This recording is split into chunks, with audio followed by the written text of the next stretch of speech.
This week, in almost too many ways, Jews and anti-Semitism are having a very strange moment in America. But one of the weirdest situations involves senior White House advisor Stephen Miller, who is dictating aggressive right-wing immigration policy. He is a Jew and, by all accounts, also a white supremacist. Let's dive in. I'm Lev Gringaus, and welcome to The Jews Are Tired, your podcast about Jewish news.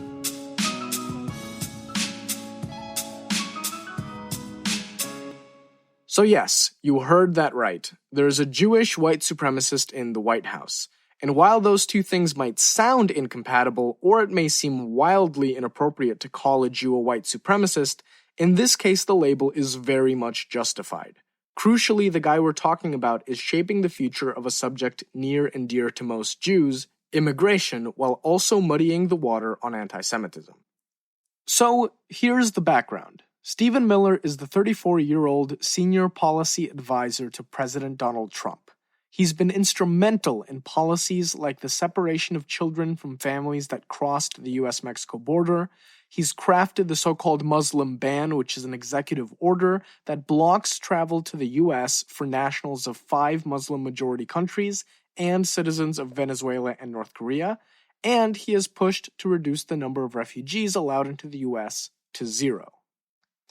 Now, with that kind of record, many activists and left-wing figures like Congresswoman Ilhan Omar of Minnesota have already accused Miller of being a white supremacist.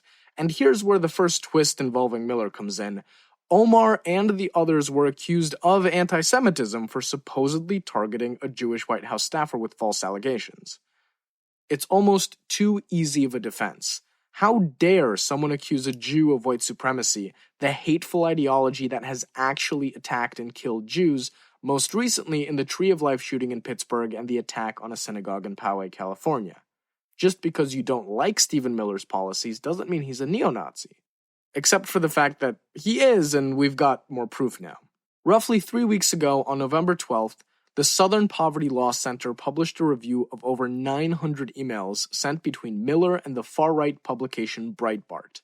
The emails were given to the SPLC by a former editor at Breitbart who has renounced her previous right-wing views, but from about 2015 to 2016 was Miller's point person to push his views into Breitbart stories. In those emails, Miller recommends Breitbart link to and aggregate material from white supremacist websites like American Renaissance. He writes in support of the immigration policy of Calvin Coolidge, who was president of the United States in the early 1920s. Coolidge was an avid believer in eugenics, or the idea that some races are biologically superior to others. He also signed into law drastic reductions in immigration quotas based on eugenics that left Jews stranded in an increasingly dangerous Europe. Coolidge's racist limiting of immigration went on to inspire another notable historical figure, Adolf Hitler. Miller uses language like New America as well, a term common in the white nationalist conspiracy theory that white people are being purposefully replaced and sent to extinction through the immigration of non-whites.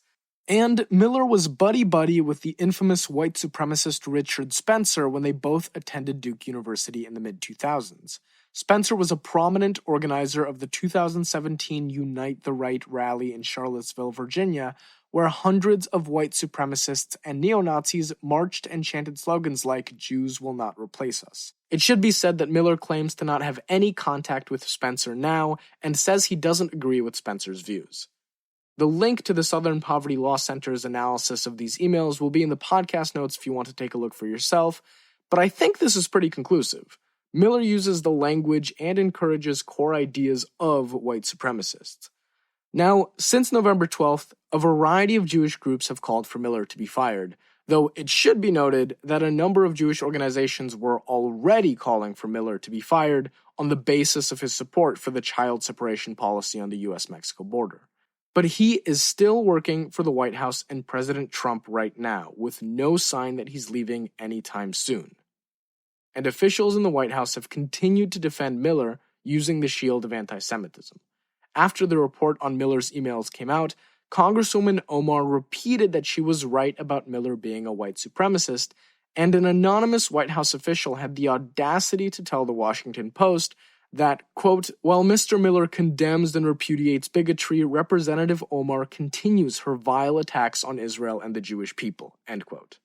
I have to be honest here, this conflation of crying anti-Semitism in defense of a white supremacist is mind-boggling. And though Jews, like any other people, can have any variety of respectable or bigoted views, a Jewish white supremacist still confuses me in a way that I can't totally explain, even though I'm not surprised by it. And the other thing that fascinates me about this is that on the public stage, Stephen Miller isn't the Jewish white supremacist. When it comes to people talking about Miller and calling him out, he is talked about almost exclusively just as a white supremacist. This fits into a broader conversation happening among American Jews about how Jews fit into and assimilate into the so-called whiteness of America. Because Miller's policy focus is the singular thing that has allowed the Jewish people to come to America in the first place, immigration. It used to be that white American politicians saw Jews as the other and wanted less of us here, leading to immigration restrictions like those signed into law by President Calvin Coolidge. And now Miller is the white politician at the top, driven by white supremacy, engineering quite literally a destruction of immigration to America, but this time largely against Muslims and Latinos. That is one hell of a change. And most American Jews are not at all on board with Miller's agenda. Miller has gotten the Trump administration to limit the resettlement of refugees to historic lows of just 18,000 people for the next 12 months. Over the past 40 years, the limit has been an average of 95,000 people. Miller has been clear he wants 0 refugees admitted to the United States and is doing a really good job of getting to that number. And while it's not like letters change policy, I think it is notable that a letter of protest against the dismantling of the United States refugee resettlement program was signed by pretty much every Jewish organization in the U.S., across denominational boundaries and from all sorts of missions. As if stating the obvious, the letter said that, quote, the Jewish community has a particular moral responsibility that compels our commitment to welcoming refugees, end quote. And that's on top of many Jewish organizations already protesting pretty much every single policy Miller has encouraged. Now, I know that a Jewish white supremacist dismantling immigration is not a fun topic at all, so instead of leaving you this week with Stephen Miller, I want to leave you with something much better. Something that represents the values of America, the values that have benefited countless people, countless minorities, including Jews who came to this country in search of a better life. And those values have long been immortalized in the famous 1883 poem A New Colossus by Emma Lazarus, who was herself a Jew and wrote about Jewish refugees fleeing the Russian Empire. The poem is about the Statue of Liberty, and it has been inscribed on a plaque at the base of the statue since 1903. So here is A New Colossus. Not like the brazen giant of Greek fame, with conquering limbs astride from land to land, here at our sea-washed sunset gates shall stand a mighty woman with a torch, whose flame is the imprisoned lightning and her name Mother of Exiles. From her beacon hand glows worldwide welcome. Her mild eyes command the air-bridged harbor that twin cities frame. Keep, ancient lands, your storied pomp, cries she with silent lips. Give me your tired, your poor, your huddled masses yearning to breathe free, the wretched refuse of your teeming shore. Send these, the homeless, tempest-tossed to me. I lift my lamp beside the golden door. This has been this week's The Jews Are Tired podcast. I'm Lev Gringaus. Don't forget to subscribe and share, and hopefully next week, the Jews will get some rest. The Jews Are Tired is a product of Jewfolk Inc.